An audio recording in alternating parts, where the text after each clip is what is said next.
Hello everyone welcome to the channel. आजिर video रे आमे घरे अधिक भाव में व्यवहार होउथिबा जो सब वाक्य ताको किपर इंग्रजी रे कहिबा सेटा आज आमे सिखिबा। So without wasting time let's get started.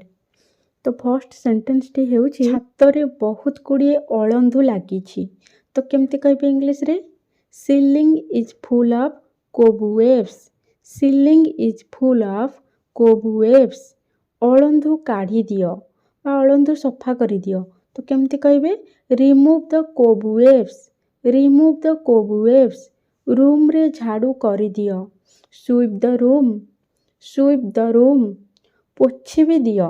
Room एबे झाड़ू हे गला, एबे आपण कहउछन्ती पोछि भी दियो। तो केमति कहबे? मोप द रूम आज वेल। मोप द रूम आज वेल। पोछि सारिला परे चालोनी, दाग पड़ी जिवो। तो कौन हेबो इंग्लिश रे? Don't walk on the mopped floor.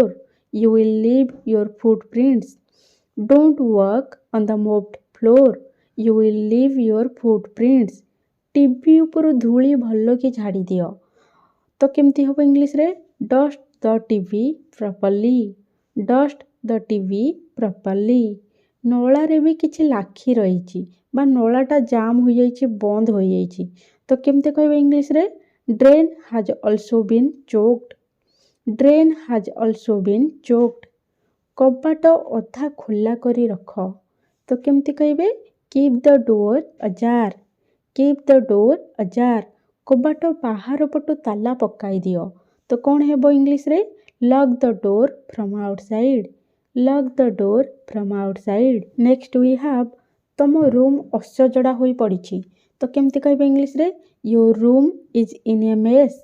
Your room is in a mess. तम room सजाड़। Set your room in order. Set your room in order. अइठा बासन को सिंक रे पकाई दियो। तो केमती कहबे इंग्लिश रे? सिंक माने किचन रे हमर जोंठी बासन माजिया पई कुंड भलिया थाए सेटा को हमें सिंक बोली कहि थाउ। Put used utensils in the sink. Put used utensils in the sink. तम सेज बा बिछोना सजाड़। तो केमती कहबे इंग्लिश रे? Set your bed. Set your bed. बिछोना झाड़ी दियो। तो कौन कहबे इंग्लिश रे? Shake the dot off the bed. Shake the dot off the bed. फूल तोड़ो नहीं। Don't pluck flowers. Don't pluck flowers. Gas जळेई दियो। कौन हेबो इंग्लिश रे? Light the gas. Light the gas किंबा आपण टर्न ऑन द गैस बोली मध्य कहि परिबे। गैस बंद कर दियो। Turn off the gas.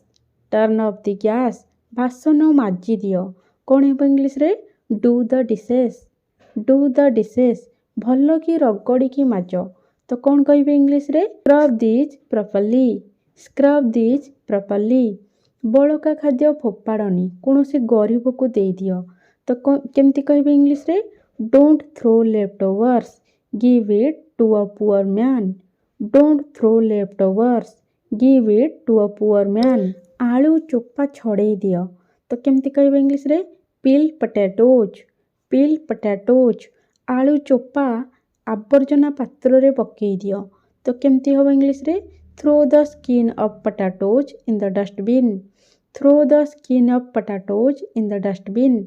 से अटा चकोटुची बा से अटा दळुची। तो केमती कहबे इंग्लिश रे? She is kneading the dough. She is kneading the dough. पियाज छोटो छोटो काटी दियो। तो केमती कहबे इंग्लिश रे? Dice the onion.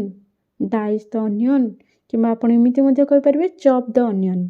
मसला कसी दियो। तो केमती कहबे इंग्लिश रे? Saute the spice paste. Saute the spice paste. परिबा एबे कंचा अछि। तो आपण कि छोटे रांधुछंदी सेटा रांधी हेइनी ठीक से कंचा अछि। तो केमती कहउछंदी? Vegetable is undercooked. Vegetable is undercooked. Okay guys, that's all for today. I hope video टी आपण मन पई बहुत यूजफुल रहइबो। So keep learning, keep sharing and keep practising. Bye bye.